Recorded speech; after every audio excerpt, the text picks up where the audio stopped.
संतरे बेचने वाली बूढ़ी अम्मा की कहानी, जिसके पास एक नौजवान लड़का हमेशा आता, हमेशा संतरे खरीदता और खरीदे हुए संतरों में से किसी एक को, उसकी एक फाक को चखते हुए कहता, अम्मा देखो ना, ये तो कम मीठा है। और अम्मा हमेशा दूसरी फाक को चखते हुए कहती, नहीं बेटा, ये तो बराबर मीठा है। फिर भी यह लड़का बड़ी बेरुखी के साथ उसे खुले हुए संतरे को वहीं ठेले पर छोड़कर चलता बनता। अब इस नौजवान के साथ उसकी पत्नी भी हमेशा हुआ करती। एक दिन पत्नी ने पूछा, ये जो तुम हर बार अम्मा के ठेले पर पहुंचकर नौटंकी शुरू कर देते हो, ये संतरा तो कम मीठा है, ये संतरा तो कम मीठा है।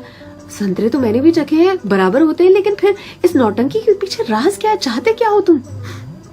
इस पर लड़के ने अपनी पत्नी को एक मीठी सी मुस्कान दी और कहा, मुझे भी पता है कि सारे के सारे संतरे बहुत ही मीठे होते हैं, लेकिन तुमने कभी अम्मा को देखा है? अम्मा इतनी गरीब है कि जो बेचती हैं उन्होंने कभी चखा भी नहीं होगा, इसीलिए तो एक खुला हुआ संतरा उनके ठेले पर छोड़कर आ जाता हूँ, मेरी ओर से उनके लिए। अम्मा के बाजू में जो सब्जी वाली थी, उसने एक दिन कहा उनसे, आपको पता है ये जो सरफिरा आपके ठेले पर आता है संतरे खरीदने के लिए, इतनी चिकचिक करता है आपसे कि आप नाप तोल में उसे ज्यादा संतरे दे देती हो।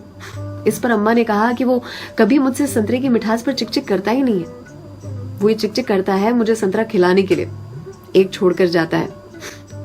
क्या मुझे पता नहीं है? उसकी चिकचिक में भी उसकी प्यार की मिठास नजर आती है।